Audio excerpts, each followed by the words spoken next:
The EMF of a cell having internal resistance 1 ohm is balanced against a length of 330 cm on a potentiometer wire. When an external resistance of 2 ohm is connected across the cell, the balancing length will be. तो एक cell है, उसको हम potentiometer पे balance कर रहे हैं और दो केसेस हैं। स्टार्टिंग में सिर्फ सेल को बैलेंस किया है और एक सेकंड केस में सेल के साथ एक रेजिस्टेंस भी कनेक्ट किया है और फिर उस सेल को बैलेंस किया है।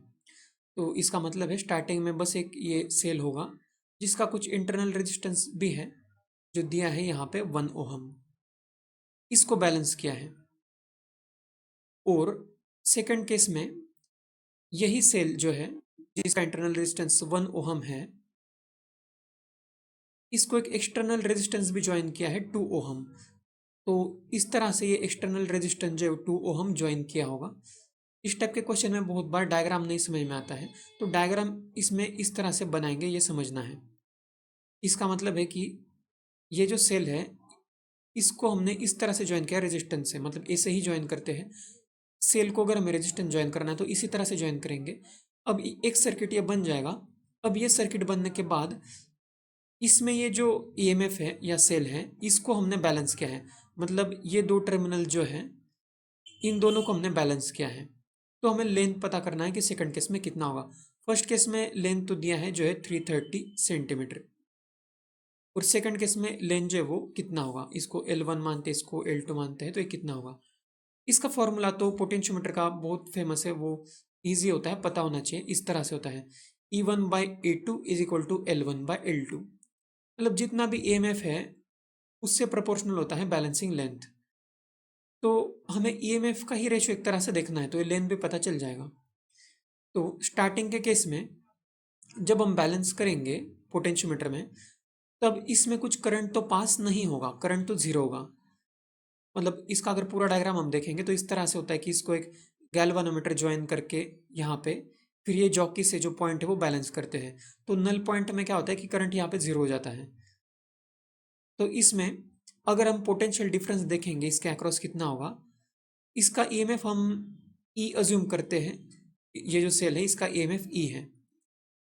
तो पोटेंशियल ड्रॉप कितना होगा टोटल, यहाँ पे आई आर जो है वो तो जीरो होगा, इंटरनल रेजिस्टेंस के अक्रॉस कुछ भी ड्रॉप नहीं होगा क्योंकि करंट जीरो है। तो सिर्फ ईएमएफ जो है वही इसका पोटेंशियल डिफरेंस है। ये जो दो पॉइंट्स है ए और बी जो भी है, यहाँ पे एक बी है, इसके अक्रॉस पोटेंशियल डिफरेंस जो है वो ई है। इसी के अकॉर्डिंग लेंथ बैलेंस होगा। लेकिन सेकंड केस में जब हम यहाँ पे गैल्वेनोमीटर लगा के जॉकी से कुछ बैलेंस करेंगे तो इसमें करंट तो जीरो हो जाएगा, लेकिन फिर भी बैटरी से तो करंट जीरो नहीं होगा क्योंकि ये सर्किट तो एक इंडिपेंडेंट है, इसमें तो करंट जो वो फ्लो होता रहेगा ऐसे एंटी क्लॉकवाइज।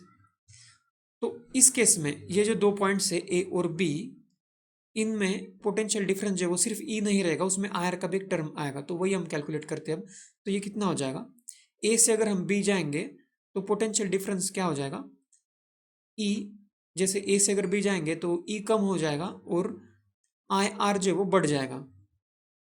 या फिर हम अगर बी से ए आएंगे तो ऐसा देख सकते हैं कि आई आर कम हो जाएगा और ई बढ़ जाएगा, तो overall E minus I into R, इतना पोटेंशियल डिफरेंस होगा। अब इसमें करंट कितना होगा ये भी हम आसानी से बता सकते हैं, ओम्स लॉ से। यहाँ पे टोटल रेजिस्टेंस इस सर्किट में जो वो है 3 ओहम, तो करंट हो जाएगा ईएमएफ अपॉन रेजिस्टेंस E/3। तो इसी को हम ऐसा भी लिख सकते हैं E माइनस करंट जो है वो है E/3, और ये रेजिस्टेंस जो है इंटरनल रेजिस्टेंस यहाँ पे वो है 1 ओहम। तो ये हमारे पास आ जाएगा E माइनस E/3, 2E/3 आ जाएगा। तो फर्स्ट केस में जितना हम पोटेंशियल डिफरेंस बैलेंस कर रहे हैं वो है ई। सेकंड केस में 2 ओहम ज्वाइन करने से ऐसा हो गया कि ये जो हम बैलेंस कर रहे हैं वो ई नहीं रहा है, कम हो गया है, 2E/3 हो गया है वो, क्योंकि उसमें करंट भी पास होने लग गया। तो अब हम ये फॉर्मूला यूज़ करेंगे। स्टार्टिंग में पोटेंशियल डिफरेंस था ई, या यहाँ पे ई एक्चुअली पोटेंशियल डिफरेंस है, ईएमएफ नहीं, पोटेंशियल डिफरेंस। तो स्टार्टिंग में जो ई है और फाइनली हो गया 2E/3 is equal to L1/L2। Starting में L1 मतलब है 330, तो यहाँ से हमें L2 का वैल्यू आसानी से पता चल जाएगा। ये ई कैंसिल हो जाएगा और ये क्रॉस मल्टीप्लाई अगर करेंगे ऐसे तो L2 का वैल्यू यहाँ से आसानी से हमें पता चल जाएगा 220 सेंटीमीटर, इसलिए इस क्वेश्चन का आंसर हो जाएगा ऑप्शन 3।